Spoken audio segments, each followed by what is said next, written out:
Yo, yo, yo, yo! What is up, ladies and gentlemen? Welcome back to our YouTube channel, Gentle One TV. So for today's video, another update naman tayo about Jomcar, Carla at Jomar. Ano? So this video is from Kalingap TV. So support nyo yan. So it has a title of Carla, may palihim na inamin kay Kalingap Rob.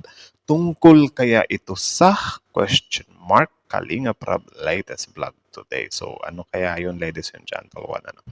So before we start Kalingap TV, support nyo yan. Also Kalingap Rob, support nyo rin. Tapos syempre our YouTube channel, Gentle One TV. So Gentle One TV, without further ado, let's watch this video together. Again, the title of this video, Carla may palihim na inamin kay Kalingap Rob. Tungkol kaya ito sa question mark Kalingap Rob latest vlog today. So ano kaya ito, men? Ano? So again, Gentle One TV and Kalingap TV, Kalingap Rob. Like, comment, share, subscribe. Start. Kay Carla, yung pinsan niya, no? Nakayakapan kay Carla, yung pinsan niya, no? Ala, pinsan ni ano daw?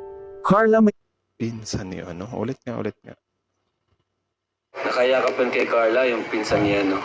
Nakayakapan kay Carla, yung pinsan niya, no?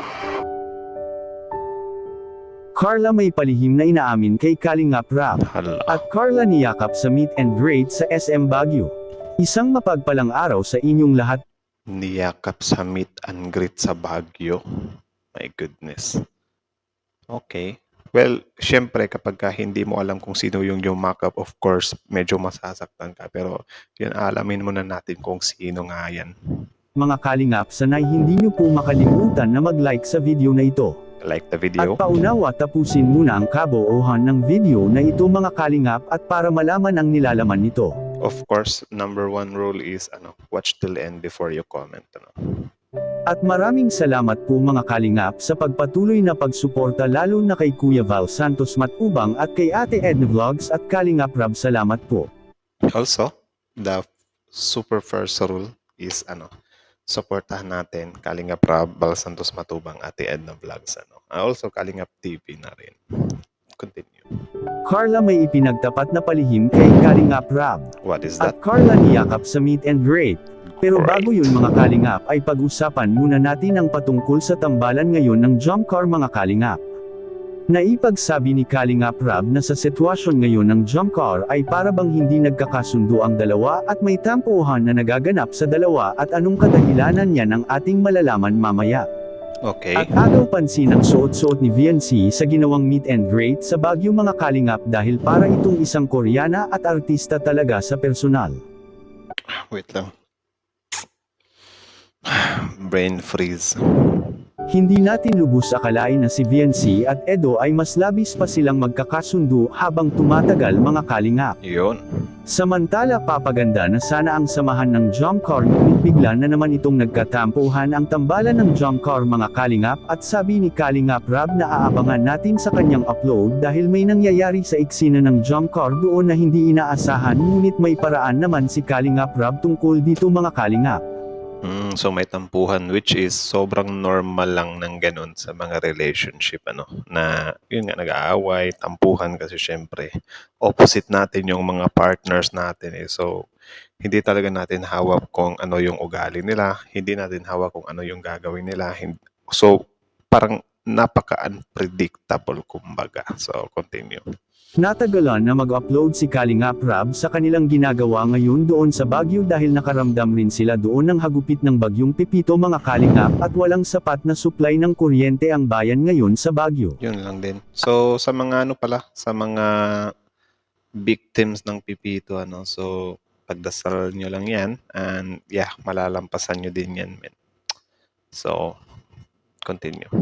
Ang pinag-alala ng karamihan kung ano na kaya ang sitwasyon ng diet ngayon lalo na sa panig ng mga magulang ng mga Kalingap Angels. Lalong-lalo na kina VNC mga Kalingap na mismong nasa tabing dagat pa talaga ang kanilang bahay. Mabuti na lang talaga si Viancy is nakalipat na siya ng bahay, Or nakalipat na ba, guys? Parang hindi pa, I don't know.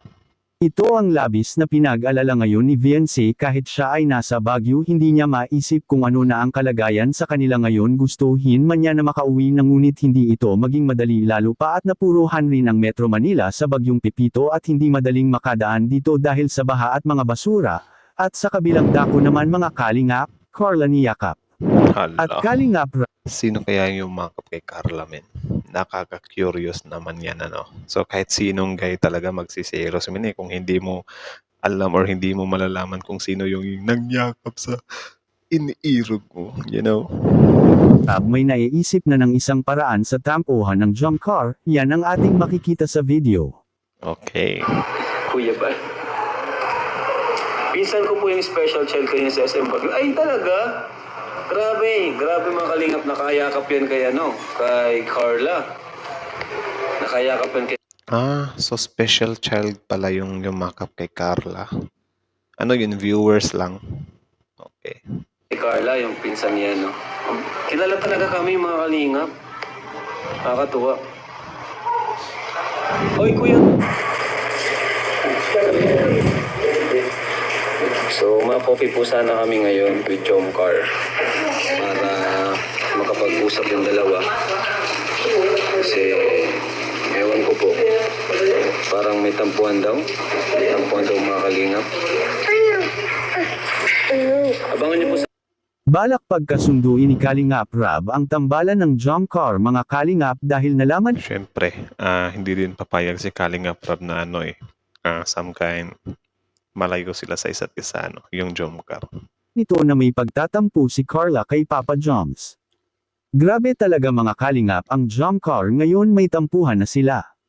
Ang ganitong mga gawa ay siguradong may naramdaman na talaga si Carla kay Papa Joms, at ang dahilan sa pagtatampo talaga ni Carla ay yung hindi sila sabay sa isang van dapat kasi ay si Papa Joms at Carla ang magkasama sa biyahe mga kalingap at Okay, dahil pala doon sa fan. Actually guys, to be honest, me on my side, yung mga ganyang senaryo, para sa iba is parang mga bata, tampo-tampo. Pero men, kapag guy ka tapos in relationship ka, sobrang laking bagay na yung ganyan na parang, oh my goodness, gusto kong i-enjoy itong moment na to na kasama siya. Gusto kong siya yung kasama ko mag-travel papunta doon tapos hindi kami magkasama. Something like that na emotion ba?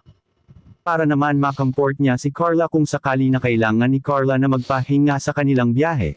Anong masasabi niyo po tungkol dito mga kalingap? Please comment and God bless you all. So, yun lang naman. Lalo na yung mga girl na sila, mas preferred nila na dito natutulog sa shoulder ng guy. So, that's it ladies and gentlemen. So, again, this video is from Kalingap TV. So, support nyo yan. Also, Kalingap Rab, support nyo rin. Kuya Val Santos Matubang, Ate Edna Vlog, support nyo rin. Tapos, syempre, our YouTube channel, Gentle One TV. Like, comment, share, subscribe. So, original video link in the description box below. Supportahan nyo yan si Kalingap TV, So, yeah, that's it. So, about pala yun sa about pala yun kay Carla na may palihim na, hindi siya palihim, may yumakap daw. So, pala yun siya? Fan. Diba? Solid fan, tapos special child pa. So, yung mga special child naman guys is intindihin natin yung mga yun kasi yun nga, special nga sila, diba? So, tayo yung dapat mas umunawa sa kanila. Tapos, yung kay Carla naman, hindi naman, si Carla, hindi naman talaga siya yung ma-arty na type, diba, na girl, na parang, wag kang sa akin. Hindi naman ganyan si Carla, alam naman natin, kilala naman natin si Carla na sobrang busilak ng puso niya, diba? About naman dun sa parang hindi sila magkasama sa sa van. Yun nga, siguro sa iba is parang, yun, away bata lang siya or parang big deal, kumbaga. Pero sa guy kasi, yan yung mga moment na nakakapanghinayang ba? Diba? I don't know lang din if sa iba, pero for me kasi sa akin, if ever ako, na in love na ako sa isang babae, gusto ko talaga na parati kami magkasama. Bahala ka kung magsawa ka sa akin, basta ako gusto kong kasama na lang kita palagi, something like that.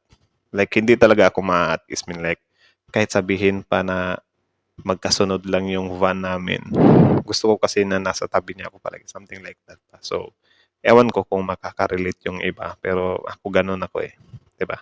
Pero hindi din naman to the point na parang lalagyan ko din siya ng obsession na parang magagalit ka na talaga. Dito ka, gaganyanin mo, dadahasin mo para lang magkasama talaga kayo sa van. Of course, meron pa rin some kind of professionalism. It's just tampo-tampo lang talaga, 'di ba? Kasi normal lang din naman talaga yung magtampo. Tao lang din naman tayo, may mga emotion din tayo, 'di ba? Also, about naman dun kay kay Viancy, yun nga sa nila sa Pipito. So, yun, luckily na lang talaga ligtas sila. And then, yeah, lalo na ngayon, bare months, so sobrang daming mga bagyo pa na papasok. Wag naman sana, pero yun, ipagdasal na lang din natin na parang maging safe tayo ba, 'di ba? Maiiwas tayo sa sa mga trahedya, sa mga dilubyo, mga bagyo. So again, hanggang dito na lang muna. So Kalingap TV, support nyo yan. Gentle One TV. Ladies and Gentle One, how about you? What can you say about this video? Comment down below and then let's talk about it in the comments sections. Again, Kalingap TV, Gentle One TV, Kalingap Rap, like, comment, share, subscribe.